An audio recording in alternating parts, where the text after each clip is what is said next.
I am super optimistic about what's going on. I mean, I'm amazingly optimistic, probably naively optimistic, wildly optimistic, whatever other adjectives we want to use in it almost.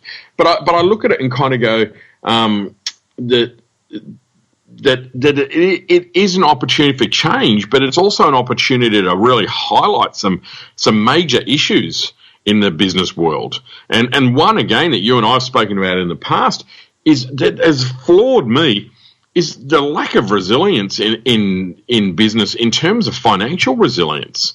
I can't believe big organisations that have kind of within a week of this happening saying, yeah, we've got no money left. And small businesses that are basically going from week to week, hand to mouth.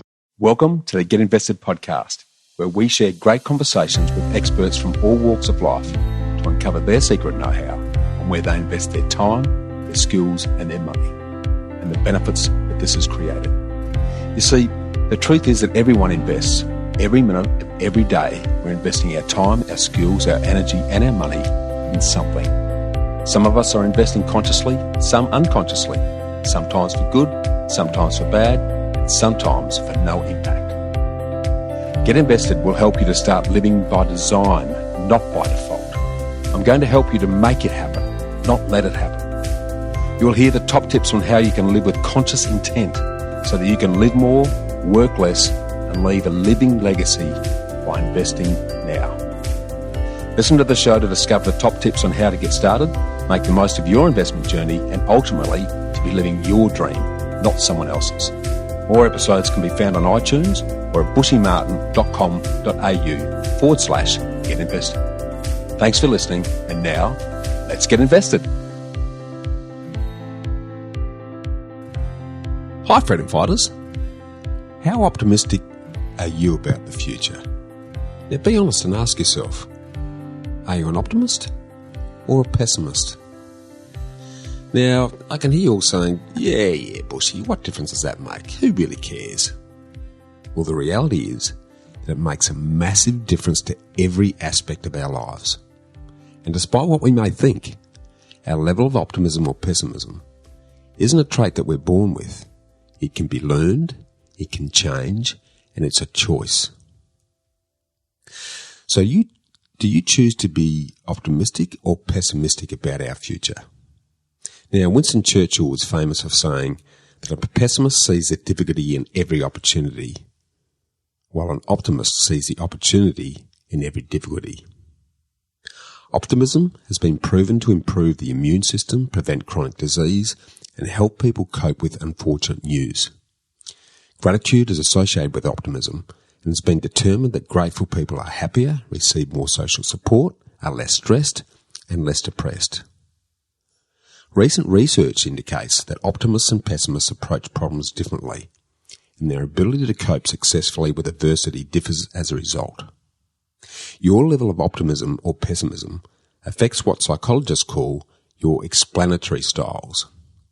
Explanatory styles reflect the three internal narratives that we form about a recent event. Did it happen because of me, internal, or something or someone else, external?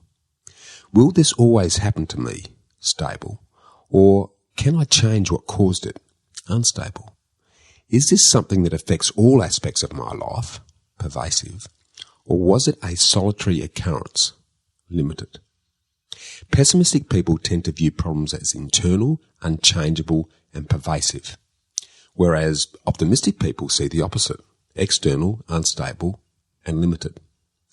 Pessimism has been linked with depression, stress, and anxiety, whereas optimism has been shown to serve as a protective factor against depression, as well as a number of serious medical problems, including coronary heart disease. Optimistic mothers even deliver healthier, happier babies. Optimism seems to have a tremendous number of benefits. People who are more optimistic have better pain management, improved immune and cardiovascular function, and greater physical functioning. Optimism helps buffer the negative effects of physical illness and is associated with better health outcomes generally. Optimists tend to look for meaning in adversity, which makes them more resilient. Optimism is also linked to longevity. Researchers have found that for every 10-point increase in a person's score on the optimism scale, the risk of early death decreases by nearly 20%. Optimism also plays a role in the recovery from illness and disease. Multiple studies have investigated the role of optimism in people undergoing treatment for cancer and found that optimistic people experience less distress when faced with potentially life-threatening cancer diagnoses. The superior fighting spirit that's found in optimists predicted substantially better quality of life after cancer surgery. And optimism also predicted less disruption of normal life, distress and fatigue. People who tend to be more optimistic and more mindful enjoy an increase in sleep quality, and evidence demonstrates that optimism can protect you against the development of chronic diseases. Optimism can also improve your immune system. 5 studies investigating optimism and disease progression found that optimism and positive immune response were directly related. People highest in optimism had the best suppression of viral load, and optimistic people have a lower mortality. Optimism is also having a profound effect on your physical health. The mere act of expecting positive outcomes and being hopeful can boost your immune system, protect against harmful behaviours, prevent chronic disease, and help you cope following troubling news. Optimism can even predict a longer life. Among psychological constructs, optimism may be one of the most important predictors of your physical health. Evidence suggests that optimism is also important in coping with difficult life events. Optimism has been linked to better responses to various difficulties and appears to play a protective role, assisting you in coping with extraordinarily trying incidents. Optimism also correlates positively with life satisfaction and self-esteem. So optimists are generally happier with their lives than pessimists. Optimists are also able to recover from disappointments more quickly by attending to positive outcomes to a great extent than the negative ones. And optimists are more likely to engage in problem solving when faced with difficulties, which is itself associated with increased psychological well-being. Optimists also tend to accept the reality of difficult situations while also framing them in the best possible light, while pessimists tend to cope through denial and abandoning impeding goals. Optimists rely on acceptance and the use of humour. It's clear that optimism is a very powerful tool in our repertoire to keep us healthy, happy and alive. And here's the really good news. Optimism can be trained and learned. So let me ask you again. Do you choose to be optimistic or pessimistic about our future? Now, I know that it's not easy to choose to be optimistic in an all-pervasive media world that deluges and drowns us in an ocean of pessimistic negativity and fear. We need to remember that the media is about making money, and the best way to capture our eyeballs and our ears is to scare the hell out of us, because nothing captivates or motivates us more than fear. Now, unfortunately, news is no longer about getting the facts right. It's about getting good ratings in order to get good advertisers. It's about money. So, news programming focuses on the theory that if it bleeds, it leads. The success of fear-based news relies on presenting dramatic anecdotes in place of scientific evidence, promoting isolated events as trends, depicting categories of people as dangerous and replacing optimism with fatalistic thinking.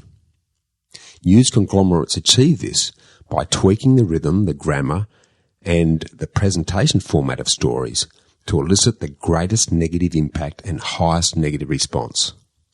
Put simply, fear sells.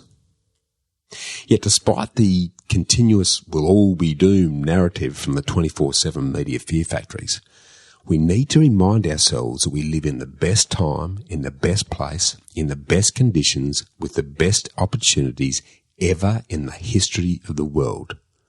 Please don't lose sight of this. My repeated advice? Turn off the television, stop reading the newspaper, and stop listening to the count the killing news. Selective ignorance of the media's ignorance is actually bliss, and I stopped doing that over 20 years ago.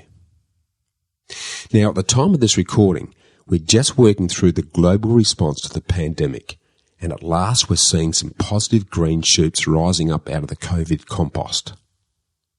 And Australia is ranked in the top 3 countries in the world on how we've managed both the health and the self-imposed economic impacts to our lives and our livelihoods of this worldwide event. Restrictions are starting to ease cautiously on a state-by-state basis, and the financial fog is showing signs of lifting. So what are the key takeaways and learnings? And what do we need to do next? What is clear is that we are a globally connected, tribe-driven, fear-based community. The scared, stampeding herd mentality is now more alive than ever, and the media, and to some extent governments, use this to their advantage. If they keep us scared, they keep us compliant, and they keep us controlled. And how we perceive fear and react to it will be absolutely crucial in what happens next. Because the only thing that we learn from history is we don't learn from history. But we all have an opportunity right now to change that. We're at a major crossroads, and how we think and what we do next, both individually and collectively, will determine if the self-imposed downturn that we've put ourselves in will keep spiralling into a depression or transition into a reset recovery. And the severity relies totally on us, on you and me. And it all revolves around our level of optimism or pessimism in the future. What we think about is what we bring about. Our thoughts and outlook become self-fulfilling prophecies. Think about it for a moment. How many successful people are optimists? And have you ever met a successful pessimist? So I'm going to challenge you to swim against the tide of media negativity, to choose optimism over pessimism, because it is your choice. And your choice, along with a collection of everyone else's choices, will determine what happens from here. The Great Depression of the 1930s, along with the pattern of recessions that occur every 8 to 10 years after economic shocks, have resulted from the all-pervading mood of pessimism and the lack of confidence that followed that initial trigger event. Everyone shifted from optimism to pessimism almost overnight, fueled by fear perpetrated by the press. The pendulum of outlook swung from one extreme to the other very quickly. And why is this so important? Because our individual and collective level of optimism or pessimism determines what actions we take or don't take. What we're seeing now is a repetition of the economic cycles that we saw during the 1980s stock market crash, the 90s recession we had to have, the 2000s dot-com crash, the GFC, and now COVID-19. And they all follow the cycle of human nature of our pendulum swinging confidence. So start by reminding yourself that your spending is another person's income. Your spending is another person's income. The more we spend, the higher our incomes. The less we spend, the lower our incomes. When spending slows, incomes drop, and so the downward spiral begins. If you spend less, prices go down and businesses cut costs. This means less jobs and higher unemployment, which means we spend less, prices go down further, more jobs are lost, and the negative spiral of decreasing economic activity causes a recession, or even worse, a depression. We've already seen an example of this happen in the last few weeks, as governments around the world jammed on the brakes and shut down our economies. Check out Ray Dalio's YouTube video on how the economic machine works to understand how we make or break our economy based on our level of confidence. In previous times, the government and the Reserve Bank could re-kick and restart the economy by dropping interest rates to stimulate borrowing and spending. But we're already at rock bottom on rates, and the only avenue the government has available is to add stimulus measures, which they've already done to the tune of $300 billion, or they can print more money, which is effectively what they're doing by buying bonds. So the reality is we're all standing on the precipice of a cliff. If we're pessimistic, we hide our money under the bed and we stop spending, we're headed for a long, deep depression.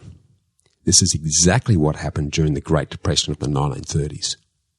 If we're optimistic and we keep spending, incomes will increase and the value of our assets will be maintained. So how do we turn around the downturn and avoid a long, slow, painful recession or depression? Very simply, we need to spend to mend, save to pave, and invest the rest. Keep spending to mend the economy, save money, but not all of it, to pave our way, and invest in assets that will secure your future. So choose to be optimistic, spend to mend, save to pave, and invest the rest. Optimism will lead us to prosperity. Pessimism will take us to poverty.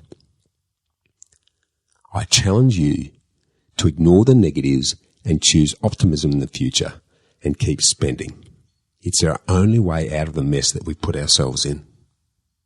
And to give yourself an optimism injection, there's no better person than today's returning guest, Andrew Griffiths. AG's an absolute living legend whose own life story is a testament to the victory of optimism over circumstance. Have a listen to his incredible inspirational life journey on episode 20 of Get Invested. From humble beginnings growing up as an orphan to global entrepreneur, keynote presenter and international best-selling author, Andrew's a powerful inspiration to business owners and entrepreneurs right around the world. His passion is future-proofing, and he brings his own unique and entertaining style to this very big and absolutely very relevant topic. AG describes himself as an entrepreneurial futurist.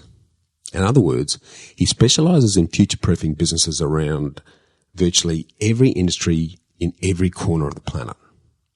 With 13 best-selling books sold in 65 countries and a client base that includes organisations such as the European Union, CBS, Hewlett-Packard, Hertz, Telstra and News Corp, to mention just a few of the 500 organisations that he's worked with. He's a sought-after person to provide advice and wisdom from the smallest business to the largest of organisations. He's able to share his observations, experiences and research from around the world to identify the exact steps that you need to take to become future-proof. And he delivers his advice in a down-to-earth, simple and hilarious way. And he's risen from the school of hard knocks. Where he is today is a result of a lot of hard work, taking more than his fair share of risks, falling over often, but always getting back up, dusting himself off, learning his lessons, and he just keeps going. Over many years, he's learned that there are 3 important keys to success: resilience, belief, and determination. And all of this is underpinned by his indefatigable optimism, his limitless generosity, and his great sense of humour. He's just a cracking all-round great bloke and someone I'm proud to call my friend. So to learn the critical qualities and approaches that you need to adopt to future-proof yourself from the ongoing radical uncertainty and rapid change that will continue to dominate our world moving forward, please enjoy this informative and entertaining chat with the legendary Andrew Griffiths.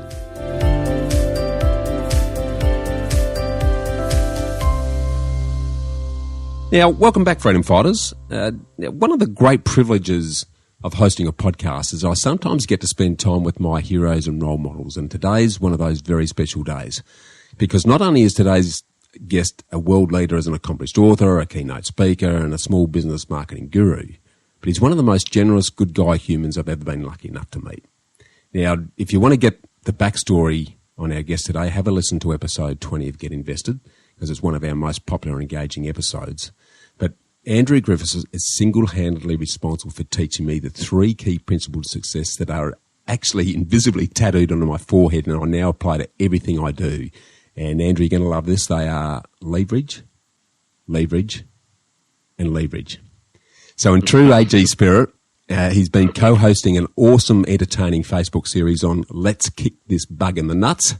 So what better person to show us the positive way through our challenging times than the infamous Andrew Griffiths. So welcome, and let's get invested, AG. Mate, thank you so much, Bushy. Jesus, really, really hard. I hope your listeners realise we can only go downhill from here, right? Like there's really nowhere to go now. We should just end. Thank you it's been great to be on the show, Bushy. See you next time. You know, you're setting me up for failure. But I do love that, mate. I do. We've had some great conversations, and I always enjoy spending time with you, and also with the beautiful Sonia as well. So thank you for having me back on the show. No, my pleasure, mate. You're a person who gets to rub shoulders with people in business at all levels globally, and I think, given your own personal approach to life, but also the exposure that you have to people at all levels, it's certainly a great person to get on today to talk about how best to work through the challenging times that we're coming through, and they'll be an indicator of things to come. So, mate, I'd love for you to perhaps just to kick off really by giving us a rundown on and how has the changing world affected you and what you're doing, and some thoughts from there, mate. Yeah, it's such an interesting time. And, of course, you know, the funny thing, I guess, about a podcast, Bushy, is the fact that if someone's listening to this and it's 6 months down the line, you know, thinking back to when we were in COVID-19 lockdown, it'll feel like such a different time. It's like if we think back 3 weeks ago when this really started. I think back I was in Adelaide on I think it was the 9th or 14th or something of March, which is 6 weeks ago, maybe a little bit more. And so much has happened in that period of time. It all feels kind of surreal.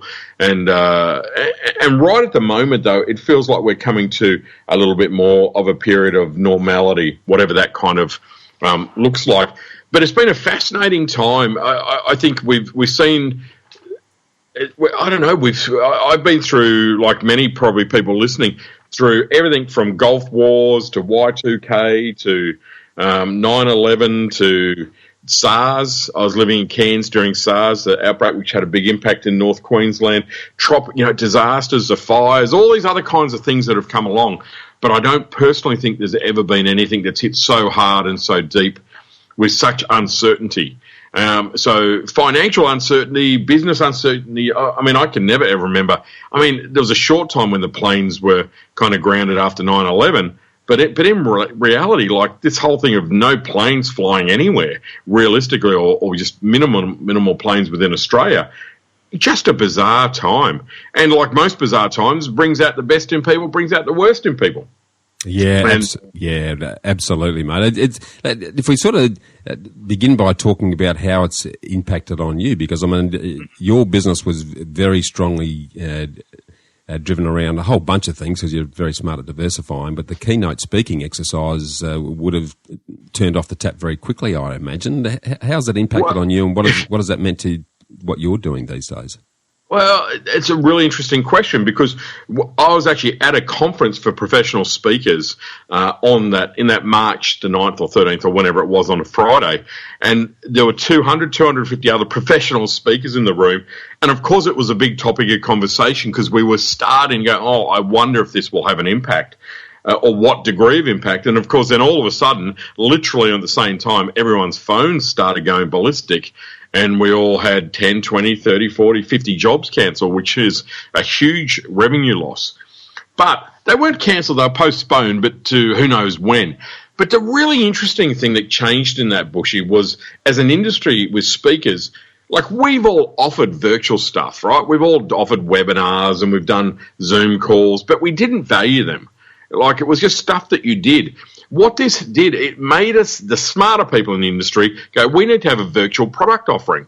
We need to be smarter about what we're doing as speakers and still do our training, still do our presenting, still do our master classes, still do all of the stuff that we do, but we just got to get a whole lot better at it. And we've got to value it. So in answer to your question, and clearly I can't answer any question in a short way, the whole thing here is, my business has had virtually no impact. There's been no impact, but what's changed is that I'm doing a lot of virtual stuff. Like I'm doing webinars this week, last week to Spain. I've got 2 webinars this week for English companies, one next week for an American company, News Corp. I'm doing a whole pile of stuff for. So all these kind of organisations, they're saying, well, we've still got to be training. We've still got to be teaching people stuff. We're just getting better as speakers at packaging it up. And saying, well, okay, if we value our virtual stuff, then other people will probably start to value it as well. So we've just got a little bit smarter in a real hurry is probably what it translates to for me, Bushy. Yeah, that's a good way to put it, smarter in a big hurry, because let's face it, it has been a tsunami that's sort of come through almost unexpectedly, and a lot of us didn't believe it for a long time, and I was one of those. I thought with a bit of an overreaction.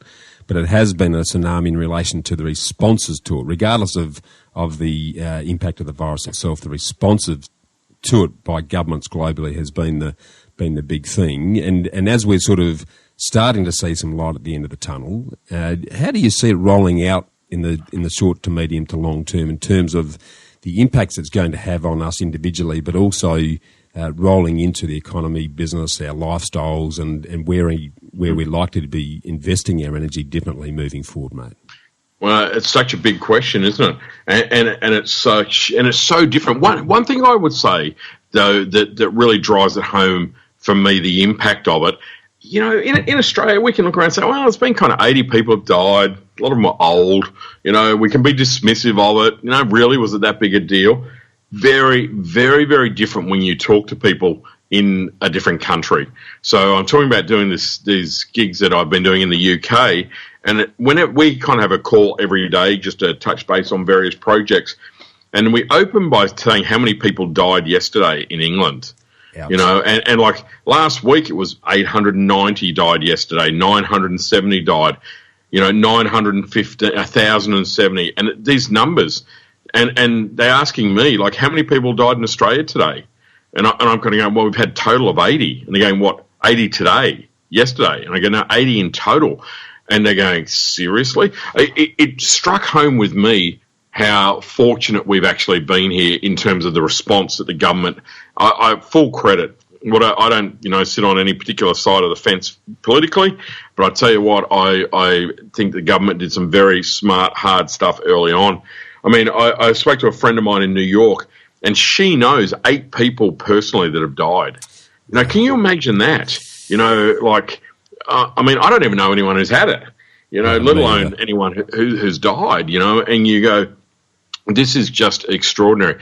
So I think one of the challenges is it's easy to go, well, there's not much going on. You know, we're all kind of back to normal. I don't think people realise that the people that were dying in the UK were just like me, just like you, just like our listeners here. You know, like it wasn't just, you know, all these old people in old homes who had terminal cancer. This was, you know, young, fit. There was a big range. So I guess the point that I'm trying to make is I think that we're a little bit luckier than I don't know. I think we're luckier than maybe we think or we realise when you have those conversations. It's not a third world kind of condition that just happens in the slums of Delhi. This is a major issue. In terms of the impact and what does it look like on the other side of this, Bushy, I mean, I kind of go, well, I think it's made a lot of people stop and really take stock of their life, their business, their everything. You know, their financial position, their health and their well-being. So much has changed, and I feel that there is a monumental amount of change that is here and coming. It's just a matter of because it's going to be a slow burn to get back to normal. None of us are going to be going to Bali for a holiday in the next year. None of us are going to be going to, you know, do the things that we normally do. There'll be a real shift of things that we would be doing. There's a chance that a lot of this change will become relatively permanent. If it was a really crazy month and then everything got back to normal, we'd probably forget about it. But working from home will be lessened, but it'll be more than we've experienced in the past. You know, we're kind of used, you know, the minute there's word of something like another virus of some sort, we'd all be kind of getting ready to hunker down and there'll be no toilet paper in the shops again. You know, the response, I think, we've lost a bit of innocence at a viral level. I guess, is what I would look at it like that. Like the world just caught herpes is really what it's about. And it's a matter of whether it's going to come back, go again, who knows. But there's no doubt at all that there'll be another virus at some stage. Just now it always becomes a matter of when. And we haven't even got rid of this one yet. So I think we're changed forever as a result of this, is what I'm trying to say, again, in a very, very long-winded way. Bushy, I'm so sorry. Don't apologise, mate. This is what the discussion's all about. And it's because we're still in the throes of that uncertainty. While there is some sunlight and we can start to see something at the end of the tunnel, we don't really know what's going to fold out at this point in time. No. So, and it's so early in that process that the new habits haven't fully inculcated themselves. So this is a really interesting time for me. And what I'd perhaps love to have a chat to you about is because I see some dangers coming, not from anything that anyone's doing, and I like you, absolutely applaud what the government's done so quickly at such a collaborative, bipartisan level to protect Australia. I saw something the other day that said we are number 2 in the world in terms of how we've responded so well to the impacts of the pandemic. So hats off. Pretty amazing. Amazing, really. Absolutely. Do you ever put yourself in that spot and go, how would you manage it? I watched this fantastic movie called The Darkest Hours, which was a movie about Winston Churchill. I don't know if you've ever come across it. Right. And it was about just a fantastic movie, right? And I can't help but look at it and go, how would I have handled that if the future of England was really basically up to me? We've got 300,000 of our men trapped on a beach in France, and we've got no ships, we've got no navy. How do we? Like, I just think, what would I do? How could I? I don't even think I could cope with that kind of pressure.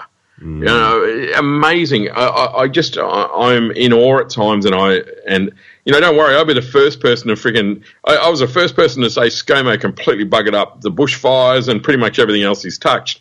But I look at what they've done with this and go, wow, hats off, credit where credit is due, and so many of the world leaders. And then, of course, there's Trump. Let's not even go down that rabbit hole.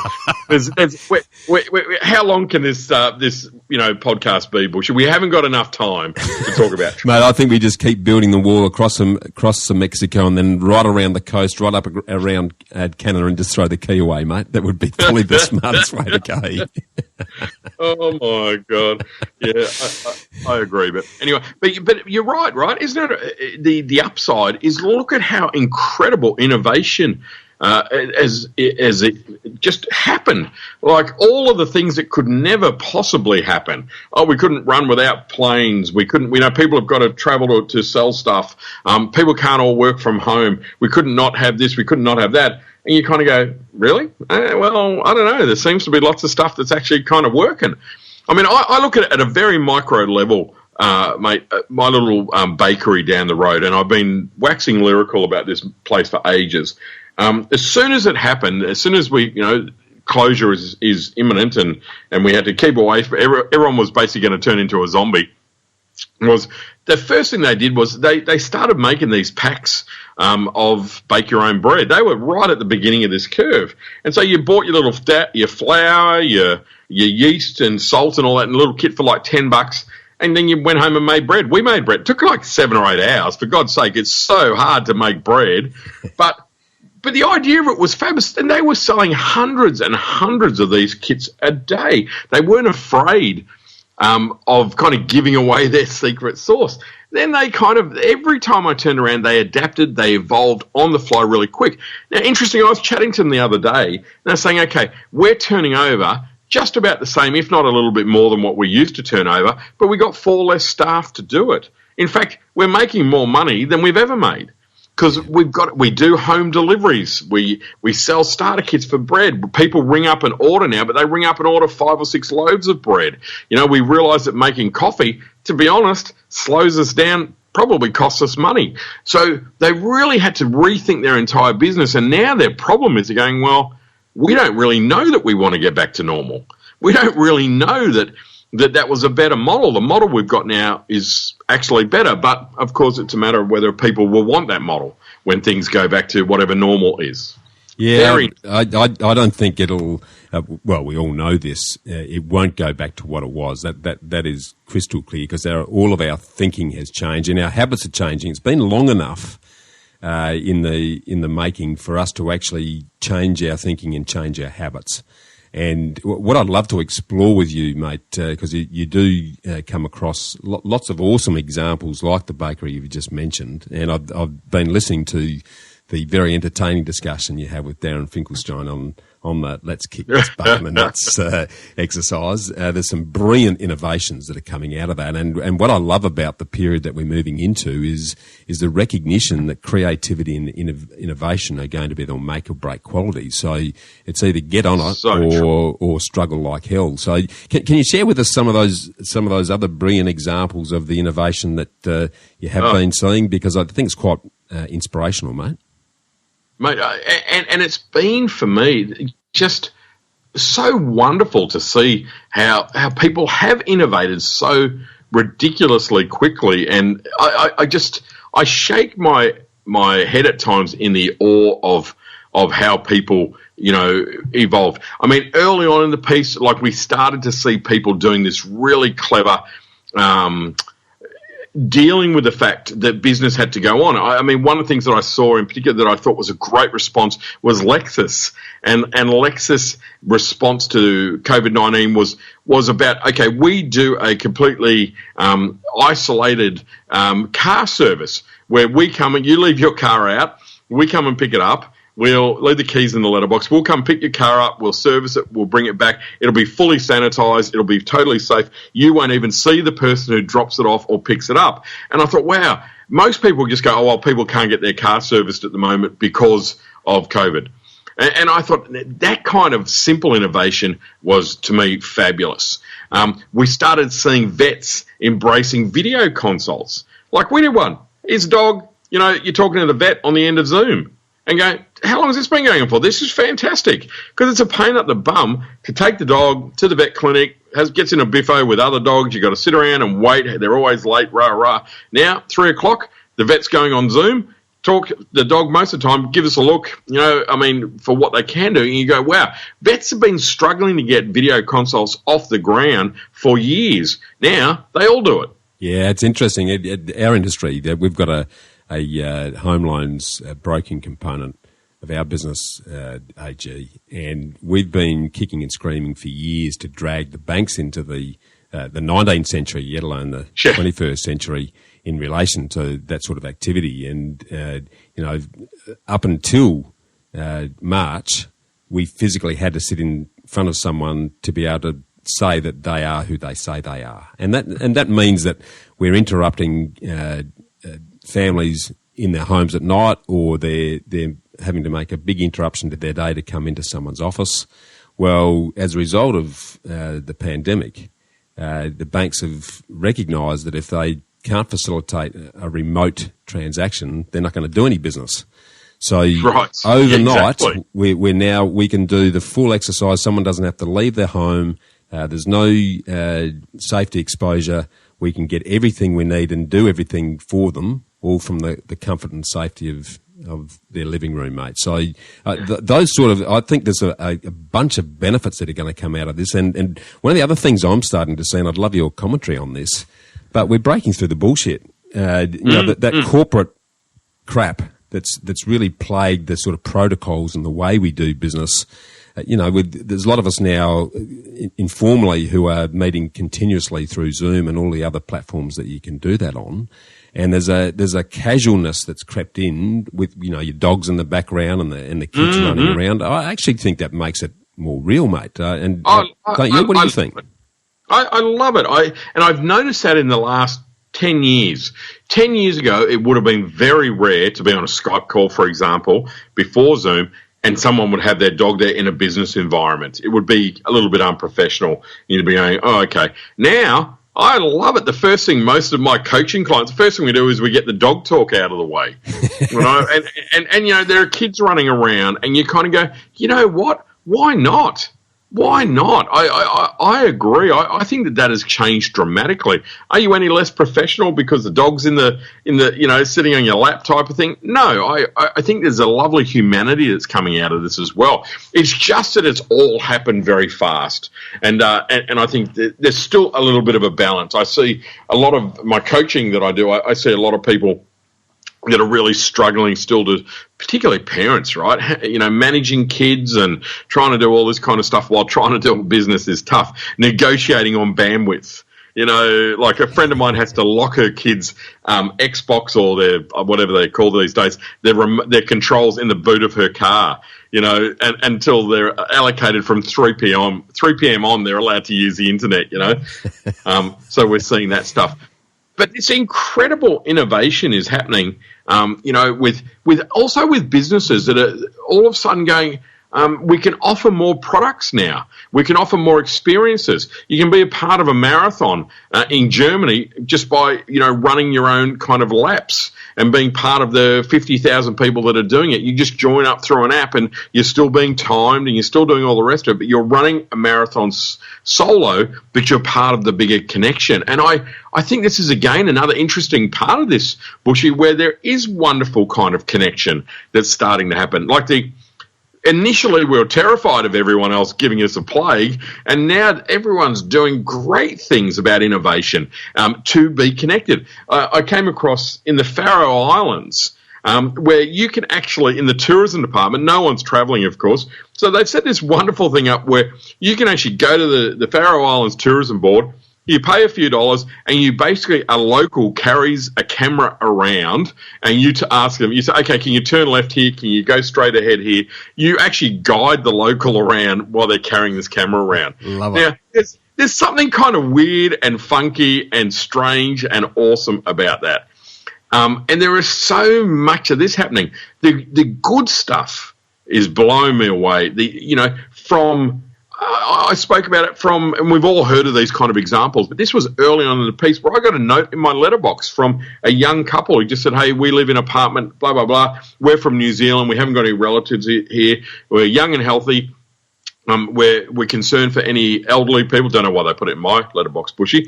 But anyone who needs help, we can go and do shopping for you. We can just help out if you need some help with anything. We'll try and track down stuff. Just here's our mobile number. Just call us.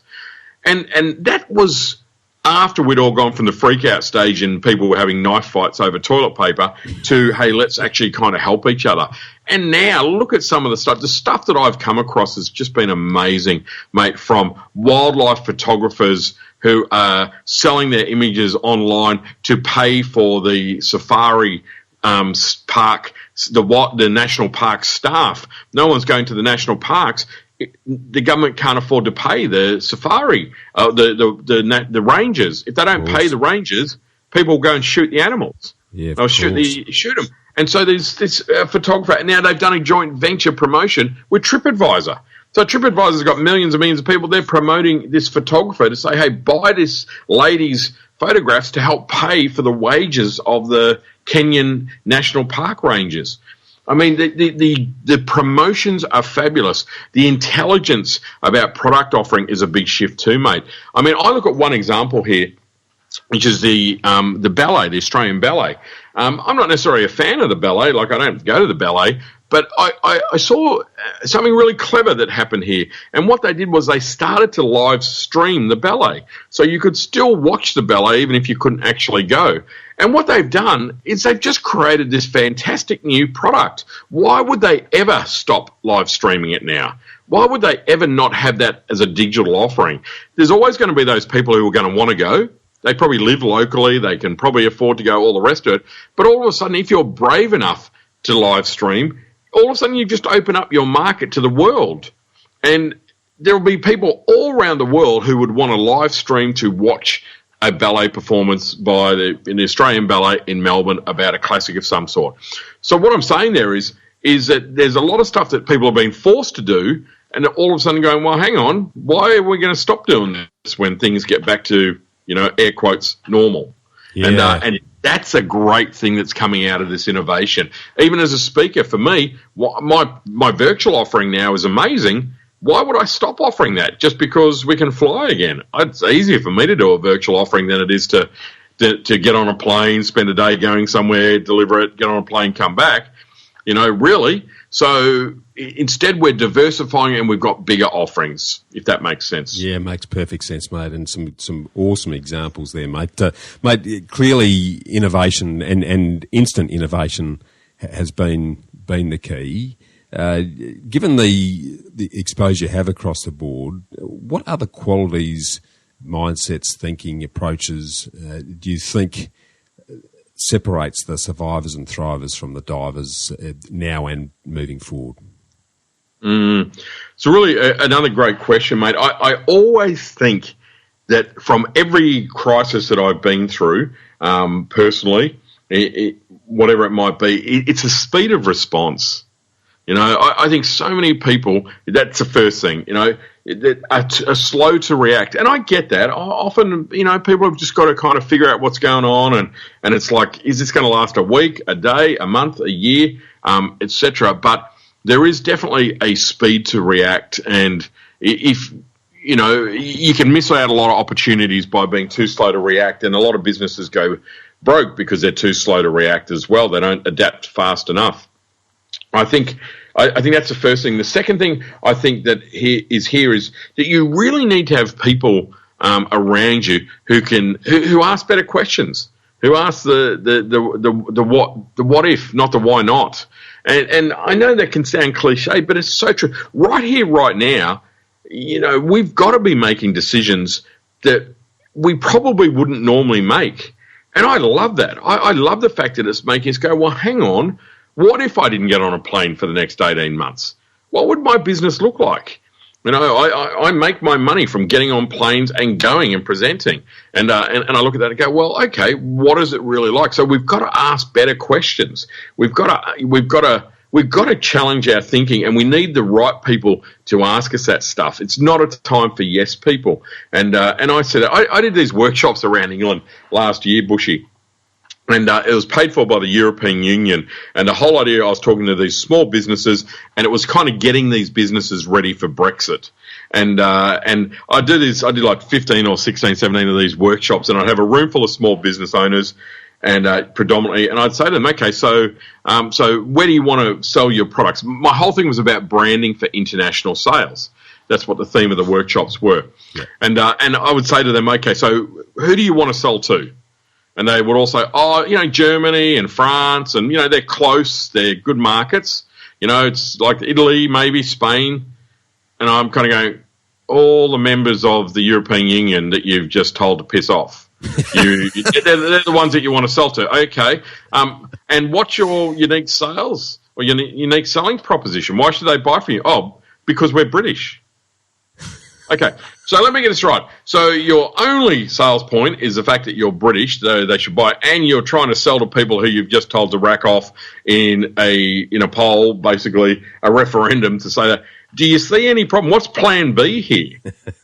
And it was like, there wasn't a plan B. And it was like, who is doing this thinking? This is ridiculous. This is total denial. So I love the fact that we have this great opportunity to reinvent, to rethink, to completely challenge a word that drives me crazy, but it sums up everything, pivot, all this kind of stuff. I just look at it and go, wow, it is a time to ask, imagine if, it is a time to ask, why not? We can ask much better questions now, and we're seeing it every day. Honestly, mate, the stuff that I'm seeing, Bushy, that is happening from an innovation point of view would never have happened 6 weeks ago. If you said to me, we're going to do this in business, you would just laugh. You go, that's a death knell. You're ridiculous. It's never going to happen. You're crazy. Rah, rah. All the stuff that could never happen is happening, and I absolutely love that. And that sets the scene for the world we live in now. Now, I think the good thing here as well is that, a lot of commentators, have been talking about, I've heard stats quoted that over the next 10 years, and this is prior to the pandemic, over the next 10 years, nearly 50% of current jobs are going to disappear. through AI and technology and everything else that's coming. Now, I think the good news is we've concertinaed 10 years into 10 days almost, and while that creates some instant pain, clearly, it means that rather than have a long, slow terminal cancer, we've got a melanoma that we've cut out in a big hurry. I actually think there's some benefit in that, because a lot of the businesses that are struggling now were probably going to struggle with just a long, slow death rather than a very, very quick one. And that sounds very hard, and I don't mean it that way.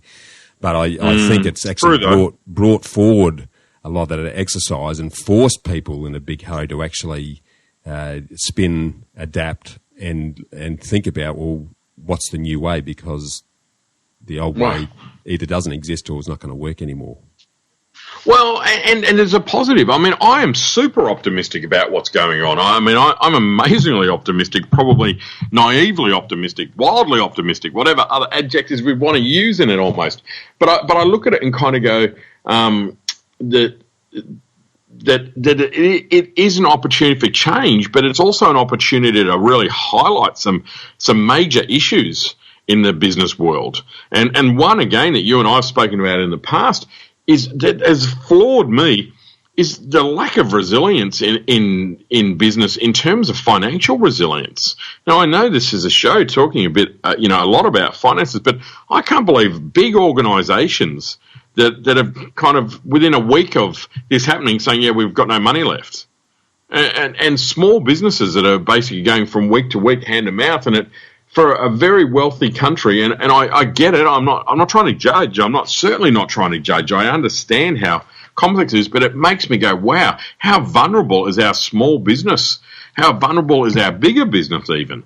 You know, when we're on the bones of our bum a week into this crisis. What's going to happen if this goes on for a year? Our government can't afford to keep paying $4 billion a week in kind of managing this. But, I think there's an underlying issue in there, and that's a lot of businesses are not profitable.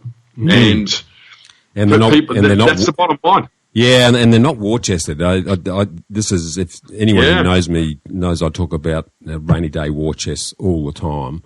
And I felt a bit like Moses in the desert up until the COVID exercise, because Bushy, she'll be right, mate. We've had 28 years worth of prosperity. Nothing's going to change. I don't need to worry. I'll get around to that someday. Well, some days come, and I think again, a strange sort of benefit. But people are going to be forced to think about what they do with their money. And I certainly wouldn't be suggesting you stop spending money, because the thing that will tip us into depression is if we do stop. If the pendulum swings too far the other way, what I don't spend was someone else's income, then it will manifest itself in a much bigger slide. So we need to keep spending money to keep everyone fed, but just save some of it. And one of the big take homes for me and for the others that we talk to is, well, where's your war chest? Where's your survival money for the next 3-6 months plus? And whether that's a business or an individual, you need to have that rainy day fund sitting there. And alongside that, there's an opportunity to invest in things that are going to diversify your income. So if you haven't done that yet, and I don't care what you do it in, now's the time to think very carefully about making sure that you're not 100% reliant on your income from just one source, because that one source could be in danger, as we've just experienced. So, I agree completely, mate. I agree. And the other thing I think that comes into call here is you got to look at your business model. I think there's business models that are completely flawed. Where it's just no matter how hard this business can try, they're never going to make any money. They're never going to make any profit. If you've got a week's worth of operating capital, either you haven't got enough customers or your operating expenses are too high. There's it's kind of like business 101. But I look at that and go, there are concerns. I see businesses, their business model, the way it's geared, they'll never be profitable because they simply don't charge enough. Mm-hmm. And I'm constantly surprised when I see that. And that leads into part of a bigger discussion, a trend that I'm seeing around the world, mate. And I don't want to sound like I'm an author doing a plug for my book, but I'll sound like an author doing a plug for my book, my new book. So you got to call the elephant in the room, right? But my next book is someone's got to be the most expensive. It may as well be you. And it's written for business owners. And the concept is you got to charge what you're worth. But if you're going to be the most expensive, you've got to be the best. And I feel that there is a shift happening, partially driven by the hipster apocalypse. I love the hipsters because I think that they've made businesses and industries cool again. Like as soon as your accountant is a tattooed hipster, you know that they've infiltrated pretty much everything, right? Now, but the thing is, what is changing is I'm seeing people saying, "Hey, you know what? I don't want to be the next Uber. I don't want to build an empire. I don't want to have 1,000 staff. I don't want to work 1,000 hours a week. What I want to do is I want to buy 40 acres of land. I want to grow 20 cows. I want to get X amount of milk out, and we're going to make the world's best camembert cheese and sell it at the local markets in Mullaney every Saturday morning. Or, we're going to open a cafe and it's going to be nice. We're going to run it for as long as we want to. We're going to make amazing coffee, amazing food. And, we're not going to open 12 franchises. We're not going to open this. We just want to run a good, honest business where we can make a good living, a comfortable living, get ahead, and raise our family and do what we want to do. And I call it kind of the slow business movement, but I don't really like that term. I've got to come up with a better term. But it's that thing where we're kind of getting back to a simpler way of doing business. Don't get me wrong, if you want to build an empire, you want to be next Uber, that is awesome, go for it. But a lot of people think that they have to do that. Unless they're building an empire, unless they're building a giant business, well, they're not really, in a real business. It's like a few years back. I remember, as you know, mate, I lived in Cairns for years. And I lived in Cairns and I worked from home, right? So initially then when that happened, if I was having a conversation with someone and they say, where's your office? And I'd say, I work from home. They'd kind of go, don't worry, mate, things will pick up. That's right. Yeah. And then the next part of the conversation is, like they'll assume that you're making spice racks, from your garage. It's a sheltered workshop. Or something else, yeah. Yeah, or something else, right? Or they'd kind of go, you live in Cairns. Well, don't worry, you'll get a gig in Sydney or Melbourne someday. It'll be, just keep trying. Keep trying. Mate, you're tickling my elbow there because Adelaide, as you know, has always been the butt of most people's jokes around the country. And living on acreage in one of the most beautiful parts of the world down in the Southern Vales, surrounded by wineries, it suffers the same fate. And you've just described, the small business movement. I call ours a lifestyle business because it just gives us an awesome lifestyle with the Samoyeds and the fun stuff around us, with the business just sort of filling the cracks and paying the bills, is exactly the decision we've made. We'd made that decision a long time ago that we don't want an empire because you become a slave to the bloody machine that you create, which gives you no time to actually enjoy the income that you've created. So I'm with you, mate. Exactly. I think this is a big and growing trend, and what's just happened is we've put the oxytorch on it through what the world has just been through. So that's exciting, mate. How do you see that sort of shaking out? Well, that's the interesting part about this, right? So probably 10, even 15 years ago, that was the response that I had. But what I noticed a change in the last probably 5, 6, 7, 8 years was you'd go, so where do you live? And you would say Cairns. And they go, oh, my God, I wish I could do that. And these are CEOs of big banks, mines, big organisations, and it shifted from "don't worry, mate, things will pick up" to "oh my God, how do you live in Cairns? Can you teach me so that I can commute?" I actually worked with one bank CEO and helped him to adjust so he could have an apartment in Cairns and commute. But also that changed, and all of a sudden now working from home, and people go, "Oh my God, I wish I could work from home. It'd be so fabulous." So all of these things that and you're respected. when you work from home, like I look at people that working from home and they're doing all kinds of things. They're not just making spice racks in the garage. So I just laugh how that changed so much in a relatively short period of time. And all the things that were kind of hindrances to being successful now are desirable. If you can work from home, live in a regional area, and you do something pretty extraordinary, then that's the trifecta. And you go, my God, how it's changed. So, so I think more of that, mate. I think that's terrific. I'd like to talk about some of the warning signals as well with you, if I don't mind, mate, because some of the talk I'm hearing at the moment around this protectionism, and we've had forced isolation both internationally and locally, and that will get into our psyche a little bit. That sort of fear that sort of drives that herd mentality has been reinforced in a big way and fueled with lots of petrol from the mainstream media. But one of the concerns I have is locking the gates. And because, we talk about Australia in particular, migration's been a massive nation-building component of our growth ever since we landed on our sunny shores. When I start hearing that sort of talk, I get a little bit nervous. What are your thoughts around that, mate?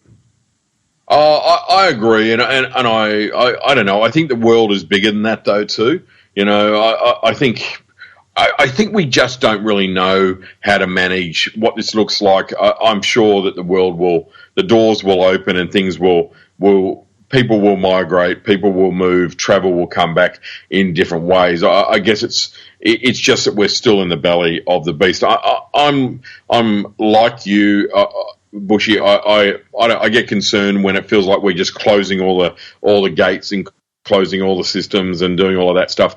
I just think that humanity won't let that kind of continue for too long, because we live in a very fluid kind of a world, and it does slow things down. There is no doubt shutting all the borders and doing all of that stuff stops the virus, but it also stops the world from doing what it does. So, except for America, they should stay shut forever. I think let's just get that one clear right now. And that's not to let people in; that's to stop them getting out, mate.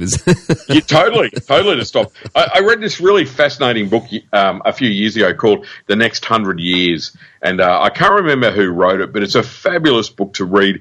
It's written by a futurist, and this chap just talks about around the world. What does the world look like? Who are the countries that will rise up? The countries that will fall down? What are the parameters? What makes a superpower? Why has it become a superpower? And you kind of looked at it, and I never really understood it, but it was a fascinating read to see things like Turkey has the fourth largest army in the world, and it was the old question that they said was, with humanity, whoever rules the oceans basically ruled the planet as a superpower. That's kind of true when you think about it with the Portuguese or the French or the British. Everyone went through their time, the East India Trading Company, all that kind of jazz. And this guy put it into perspective, saying that America is a superpower because of its military might. When you look at the reality, is that the American Navy is 7 times larger than the rest of the world's navies combined. Wow. And it was like, wow, okay, that really is an interesting perspective on the sheer might of America. So as dysfunctional as the country is, the president is, the people protesting in Chicago with guns, saying 50,000 people with guns in the main street of Michigan or something, all as crazy as all that stuff is, it's going to be a superpower for a long, long time to come. I'm not really sure why I went down that tangent. It was just more of a like. Part of me is just shaking my head in exasperation, and I'm sure that Donald Trump is just itching to blow something up. It's just there's a big red button on his desk somewhere that he just wants to press, but he just can't. Mate, I don't even know what the question was, Bushy. I'm so sorry. I think I love it. I think I just went down not a rabbit hole. I went down a hippopotamus hole. Here's the good news, mate. I think every US president who's come through recessionary times has never managed to get back in, mate. So, and really, there's an election not too far away, so that might be a breath of fresh air. But I'll leave the audience to make the decision on that one, mate. But mate, we've talked a lot about some of the stuff that's coming out of it. What are the other learnings and takeaways that you think listeners need to take on board in relation to how they approach the future? Is there anything else that we haven't covered there? Well, I guess, I mean, I tend to look at things from a business point of view. What I really think this is an opportunity, Bushy, it's a great opportunity to take stock. And it's a great opportunity to stop and I think we're all doing it, to be really honest, to take stock about your business, to take stock about your life, your personal life, to take stock about your health and well-being, to take stock about your goals, your values, what you want. I think there's a lot of people going, you know what, I don't want to be on this freaking hamster wheel. I don't want to be working myself to death. I don't want to work for an organisation that lacks any integrity. I don't want this. There's different things, and I don't think it's just us in Australia that's thinking that. I think this is a communal and a global thought, a global consciousness that is happening, and I think I encourage people to be doing that. I'm certainly doing that. I'm definitely taking stock of everything in my life. What do I want? What do I value? What's important? And how do I really want my life to look? Now, it's easy, and I know that sometimes people go, oh, yeah, it's easy to do that, but it's not realistic, rah. I think it's incredibly realistic. And I think we have an opportunity here to do a big reset, and whatever that looks like for you, for me, for others, I think that we probably won't get another opportunity like this to do this kind of global reset, whatever that means. And I think that we realise that. And I think a lot of people, even though there's, we can't sit in our coffee shop for our latte and our avocado toast, and we can't go to our favourite restaurant, and we can't go to Bali and get our hair braided, but we're kind of looking and going, you know what, I kind of enjoyed this time hanging out with my family.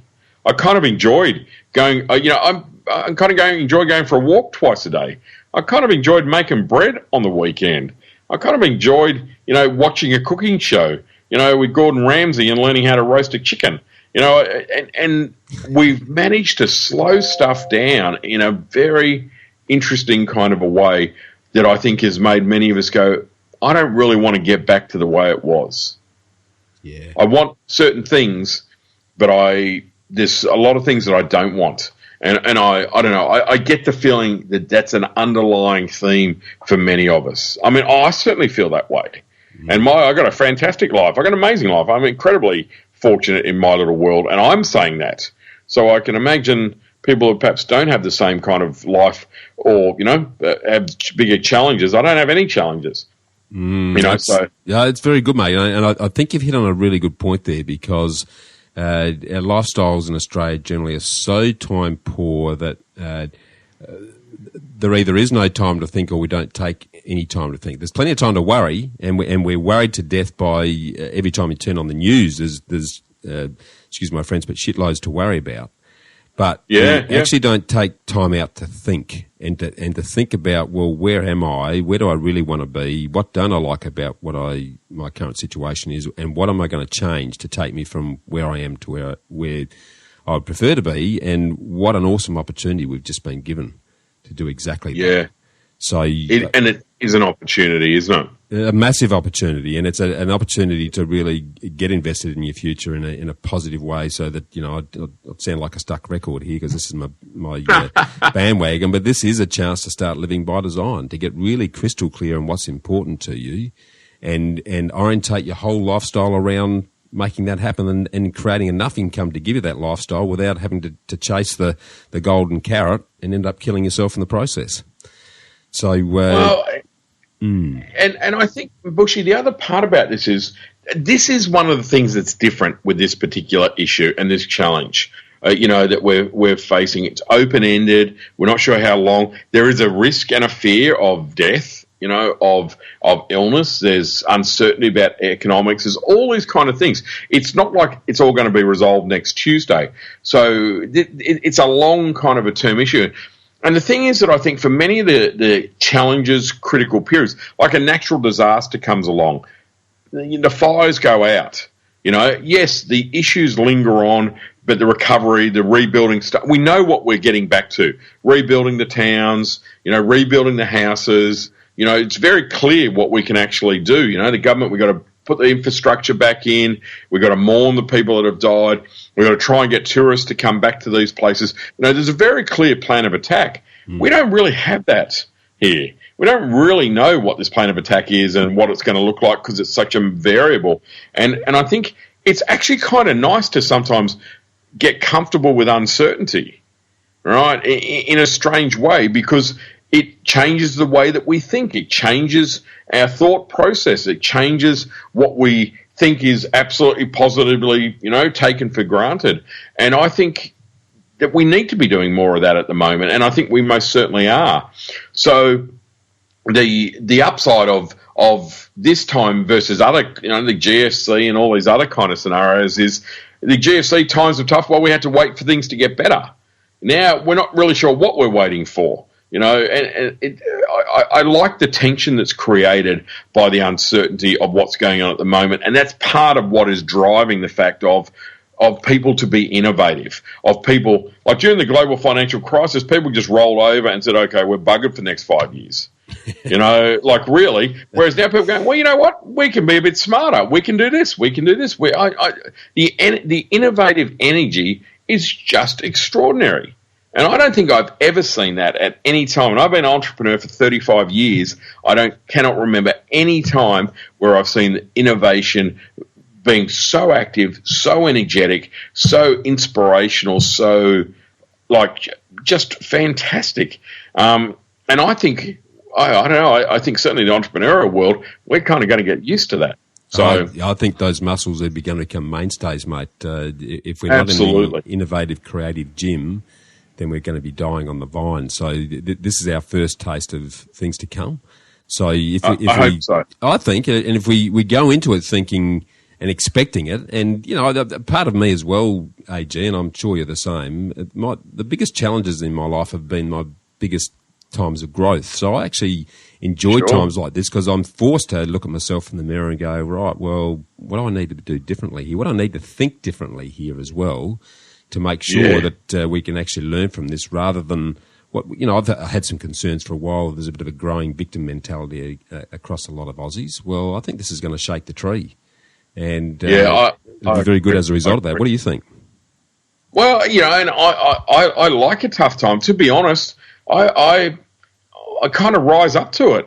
Like I'm looking at, and I'm not taking away from other people who've had major challenges and all the rest of it, but I kind of look at it and go, you know what? It brings out a bit of mongrel in me. It makes me work harder. I'm in a good paddock. Times are good. It's like, I tend to go with the flow a bit. It's take the easier path.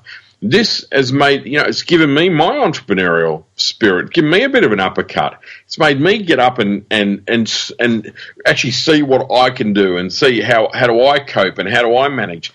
So you're right, out of tough times, good things happen, and we're tested, and it challenges us. And I personally, I like that challenge. I like the fact that stuff is harder. I like that it's uncertain and there's a whole pile of things going on. And I think that I personally will become better as a human being as a result of it. And I think many others will too. Yeah, 100% agree, mate. And you've given me the perfect segue into the challenge that I'm about to get you to tap dance to with the bushfire lightning round, mate, because it's 5 questions that the listeners always want your words of wisdom on. So you've given us a couple already in terms of quotes, but what would your favourite quote at the moment be? And it's interesting because you're right, at the moment is there. I think my favourite one at the moment is a Martin Luther King Jr. quote, and it's, "The ultimate measure of a man is not where he stands in moments of comfort and convenience, but where he stands at times of challenge and controversy." That's gold. Yeah, that is. That says it all, mate. And what that reinforces to every one of us listening to this is that the times we're going through have happened countless times before, and they'll happen countless times again. It's how we respond and what we do as a consequence that separates the sheep from the goats. Absolutely. It's a time to rise, yeah. It is a time to rise, yeah, absolutely spot on. switching to your favourite subject, which talking about books, apart from your next book that's coming out and we'll all be eagerly anticipating, what's the top book that you'd recommend people read and why? Oh, that's an easy one for me, mate. It goes right back to Dale Carnegie, How to Win Friends and Influence People. It's a book that I read every year. I read it on Christmas morning. I've read it every year since I was 18, so about 1,000 years. And it is a book that taught me about how to deal with people, how to be a better human being when I'm dealing with people, to be really honest. And I was lucky enough to have a very wise man give me a copy of that book when I was 18. And I was, young, cocky, arrogant, all that kind of stuff. And he gave me a copy of this book, which was basically a pull your head in and learn how to actually deal with people and interact with people kind of message. And he never said that, but I'm very grateful that he gave it to me. And, definitely a book that everyone needs to read, in my opinion. Absolutely. It's right up there, mate. Had a very formative impact on changing the way I act and behave at an important age in my 20s too, mate. So he's a timeless cracker. There's no doubt about it. Mate, this one's a little bit left field, but again, a lot of Aussies feel that they pay too much tax, and one thing we can be sure of, we'll be paying a lot more tax as a result of what we've just come through, given that we're going to have to pay for the support that we've had. What's the top legal thing that you've done to minimise the tax that you pay on the journey, mate? Oh, you're really making it boring, yeah. No, but, I think the best thing that I've had, the best thing that saved me a lot of tax over the years was I found a really good accountant. And I got really good. I got very proactive about understanding what I could or couldn't do. I asked better questions. If I didn't have an accountant that couldn't give me the right advice, I found someone who could. I wasn't passive about it. Someone said, "Oh, okay, this year you made this much." But I didn't find out about my tax return 3 months after the end of the financial year. I got very proactive about it because I worked my ass off and I wasn't making any money and I was paying lots of tax, and I realised that something had to change. And after GST, I found a lot of accountants became very compliant focused and they stopped offering good advice, and just simply setting up one decent, a trust and a range of companies underneath it, and accessing, being able to share profit and loss between companies. All my wealth really comes from my companies. That was such a transformational kind of a shift for me. And really what it was, Bushy, I took responsibility for my own money. Yeah. Stepped up, took responsibility, didn't just treat it as an afterthought. And that was a big thing. Once I did that, that's when I stopped paying anywhere near as much tax. Yeah, legally. You made a really good comment there. I think there's a lot of Aussies who think, well, if I just work hard enough, the money's going to look after itself. It never does. No, it doesn't, does it? And there's very simple things that you can do that means that you're holding on to a lot more of it, and you're getting much better use of it. And if there's one thing I'd 100% reinforce there is actually stepping up and taking responsibility. And if it's not your thing, and maths come accounting come money because of the educational upbringing, people have a fear of it. Well, do what you've done. Get a bloody good accountant who's going to do that for you, but at least have enough awareness around it to ensure that money is the oxygen of our capital system. And if you can't handle it well, you can suffocate or worse. So really good advice there, mate. Mate, just on the investment subject, and this doesn't have to be investment in things. It can be investment in others. What's the worst and the best piece of investment advice that you've ever received to date? The worst investment advice when it's broad like that was, I remember when I went to write, when I came up with the idea for my first book 22 years ago, and I remember reaching out to a whole pile of other people. It was a book on marketing, for those listening, 101 Ways to Market Your Business. That'd be a good book. I remember reaching out to a whole pile of friends of mine who were in the marketing industry and asking them what they thought, and all of them said to me, don't do it. All of them said to me, who are you to write a book? and you've got no formal qualifications, all this kind of stuff. And I just remember, like, I am so glad that I was pig-headed enough to completely ignore that advice, because that was without a doubt the best investment that I ever made, was my time to write that first book, which then, of course, led on to the next 20 years of my life and all that I do around the world. So, that was definitely the worst advice that I had, and I'm glad that I probably ignore it. And probably the best, the best, I guess, from an investment point of view, the other side of that, the best advice I ever had, and this is actually a property one, which is kind of funny, but in Cairns, I always remember the smartest investors always said, when the locals start buying investment properties, that's the time to get out of the market. And which is, again, just kind of hilarious and kind of related to the fact that the locals were kind of the last to know, about what was happening in the market. And I've got to say, it was really true.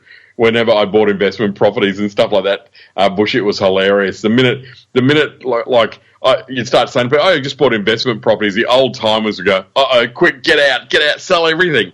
The market's going to change because the rubes are buying in now.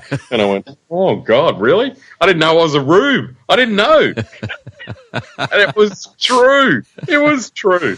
I love that, mate. Coming back to your worst piece of investment advice around the book, I'm going to reinforce with you, because the thinking that they were saying to you was the thinking that was in my head around who am I to write a book, who's going to want to have any interest in what I'm going to put between the covers. It's actually been the best thing that I've ever done, AG, thanks to your mentorship and inspiration, because it not only was a great experience and forced me to self-reflect and get really clear about what I actually do believe, because once you put it in print, everyone's, you're putting it out there for people to have a crack at. But it actually crystallised my thinking and the way of communicating what we believe way better than what we ever have. So if nothing else, if no one read the damn thing, it's still been a massive impact on the way we communicate the message, both personally and to help others, mate. So, fully endorse that, and there's certainly no one better than you to help people through the process in terms of the confidence to do it, but the way to do it in a way that's meaningful to you and people that can't wait to enjoy your message. So awesome, mate. Mate, what about that last one of the ambush round? What's a personal habit that you feel contributes most to your success today? For me, mate, it's probably I invest time in things that I'm going to invest in.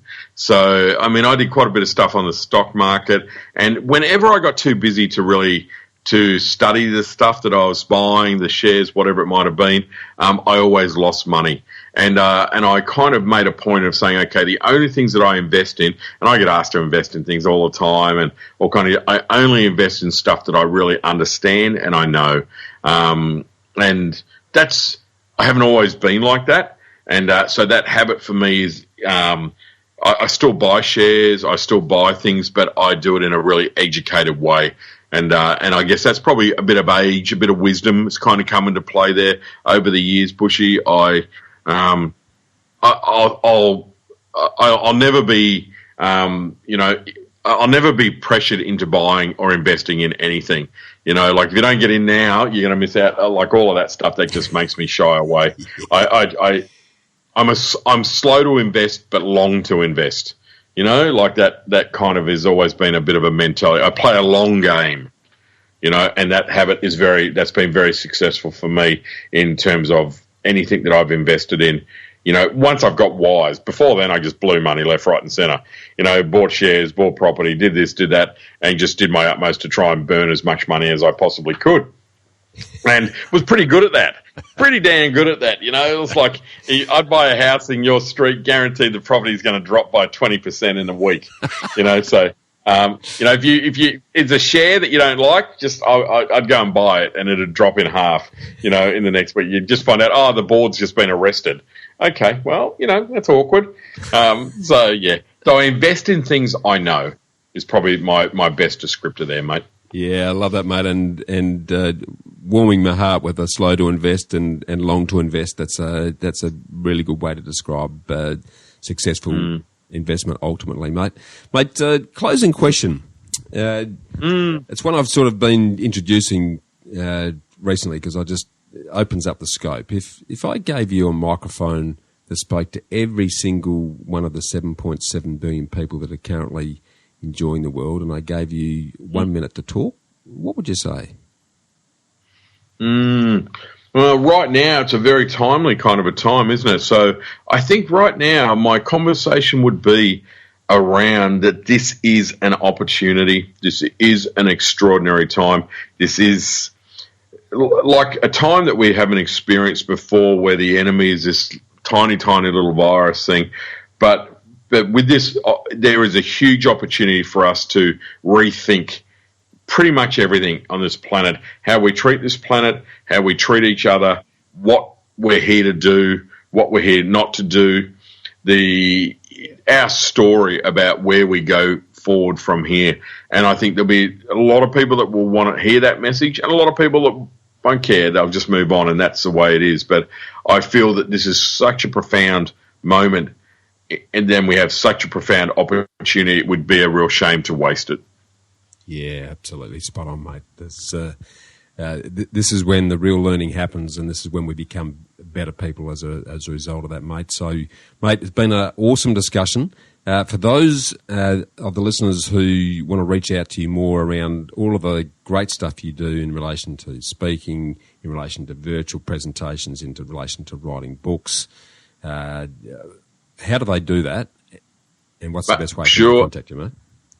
Easiest way is just to reach out. Go to my website, andrewgriffiths.com.au. You can find me on all the social medias and things like that. Drop me a line, say hello, let me know what it is you need help with or what you're looking at, whatever the case may be. Yeah, by all means, I'm always kind of keen to help out however I can. And the new book, someone is going to be the most expensive. It might as well be you. When's that going to hit the bookshelves, mate? Well, we're looking at August 2020, so that's the plan. And hopefully everyone will be, all the suppliers and printers and all those kind of people will be doing what they do, and it'll be on the shelves, on the virtual shelves as well. Brilliant, mate. Always awesome talking to you, mate. Love your energy, love your passion, and love your generosity. Really appreciate you coming back on to share your wisdom at a time when everyone needs to hear it, mate. So keep on doing what you're doing, and can't wait to stay in touch. Oh, thank you, Bushy. Oh, it's always nice. I love our chats. Really, it's no different. It just means that you and I are just having a chat and recording it, as opposed to anything else that, as opposed to a formal kind of a podcast. And I enjoy that. And good on you too, my friend, for kind of doing what you can and doing, sharing some good thinking around what we can do. We're not helpless in these situations. There's always stuff we can do, and it takes people chipping away little bit by little bit. Your message is getting through, Bushmeister. You just got to do it kind of one person at a time sometimes. So keep on doing it forever, mate. Yeah, I'll have a microphone in my coffin, mate. I love this, the excuse this gives me and the license this gives me to talk to great people like yourself. I wish I had discovered it earlier, because it's just been an awesome way to build relationship and do a lot of learning myself. The gold that I take away from yourself and the others that I have on the podcast has actually been very good for my own growth. So it's an awesome process, mate, and I really do appreciate you being generous enough to come back and share wisdom at this great time. Anytime, mate. Thank you very much, Bushy. It's been great to be on the show, and thank you for your listeners for tuning in as well. Thanks, mate. We'll talk soon. Well, freedom fighters, how good was that? To get a summary of all this investment gold in the show notes, just email me on hello@khgroup.com.au. That's HELLO@khgroup.com.au. Or check us out at www.bushymartin.com.au/get-invested. I look forward to joining you next week for another episode of the Get Invested podcast. So thanks for listening, and as always, dream as if you'll live forever and live as if you'll die tomorrow.